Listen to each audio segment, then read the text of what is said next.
Next, enticing students, especially girls, to stay in school by promoting a future for them in science, technology, or engineering. NewsHour correspondent Spencer Michaels has the story. It's part of our American Graduate Series, an 18-month project with other public media partners to examine the causes of and solutions to the high school dropout problem. So this was a weapon to attack, usually at a castle. In an after-school class at Frick Middle School in Oakland, California, 20 girls are trying to figure out how to build a catapult out of tongue depressors and rubber bands. Okay, so you need to maybe figure out how to stop it there. Ooh! Among them is 13-year-old Ebony Green, an 8th grader who decided to sign up for this extra science class to improve her academic record and her chances of finishing school and going to college. Ebony is one of 600 middle school and high school girls in Oakland and nearby cities enrolled in a program called TechBridge, which tries to inspire them to enter fields traditionally dominated by white or Asian males. At the same time, it keeps kids at risk of dropping out interested in school. TechBridge lets girls engineer and build things on their own with a little help. Whoa! There you go. It's interesting. I never knew about soldering, or never knew about crystals or anything like that. And since I'm interested in that, I wanted to get into a program where it's a lot about it. In addition to TechBridge, she's also taking part in school activities like cheerleading, which also meets after school. It's dark when she finishes practice and walks the 6 blocks home from school, through a neighborhood where police sirens are commonplace. The hard part is probably living in a bad neighborhood. I know people that go here and they get in a lot of trouble and it's loud sometimes. And police comes over here sometimes for next door neighbors and stuff like that, loud music and stuff like that, disturbances. She comes from a single parent family. Her mother, Ina Hubbard, finds work occasionally as a home care worker and has 2 other children.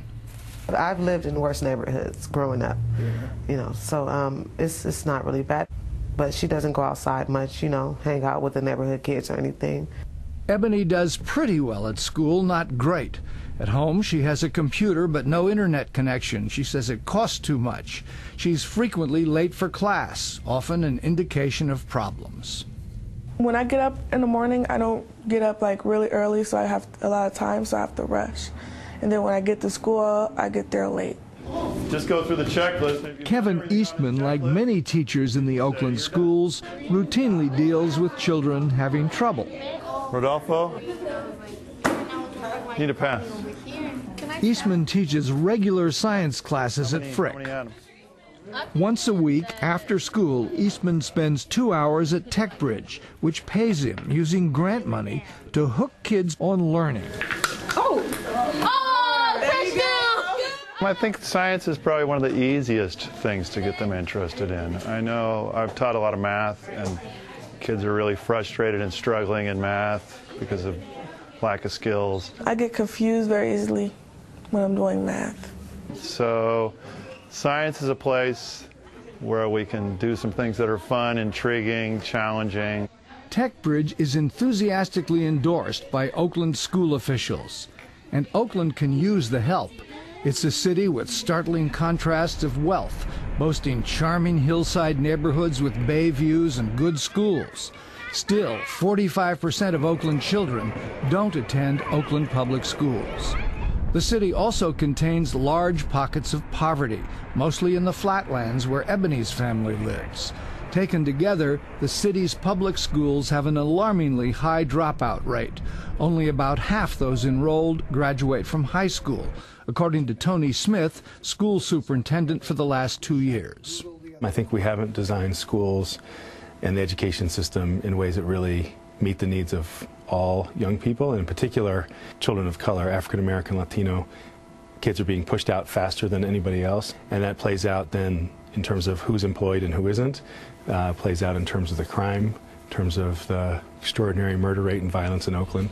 Recent State Department of Education figures show that 3% of 8th grade students in Oakland drop out before starting high school.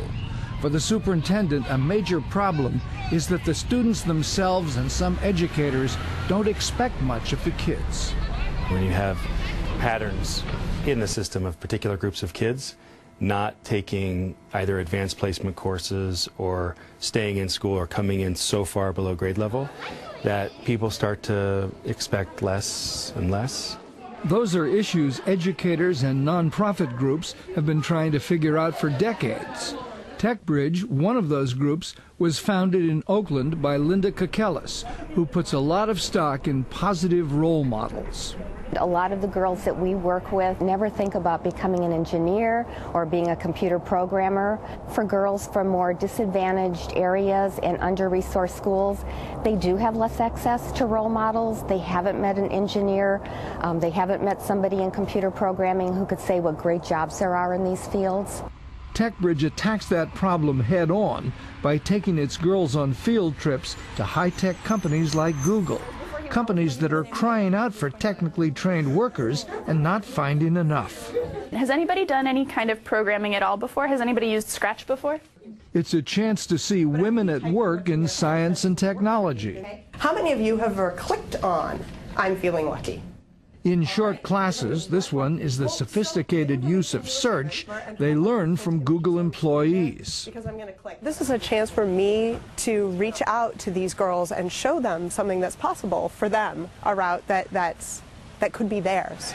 At lunch in the big Google cafeteria, they sit next to women software engineers and programmers, some only a few years older than the girls. We do competitions in math. Yeah? What kind? One of TechBridge's goals is to convince the girls that hard work actually pays off. And I think part of the message that TechBridge wants to communicate is that science and engineering are fun and really cool, but that it also involves working hard, and that working hard really can help you in your future. And we'll talk about a really hard math class that they took, how they found a tutor, studied harder, talked with teachers after school to get support. Ebony Green is getting tutored in math. Ebony is a real hard worker, so I think that she's going to make it because she tries hard. A lot of kids, they'll be like that they're going to do good, but they usually just don't. They just say they will. But when I say it, I actually try. And sometimes I fail, and sometimes I fail, but I just try again. I'm not like other kids. I want to be like a lot of things, but I know that I'm going to have to choose a couple. And there are vet, an actress, a home designer, a fashion designer, and a pediatrician. Those goals are not impossible, say independent evaluators, who rate TechBridge high in changing attitudes, knowledge, and career aspirations of its girls.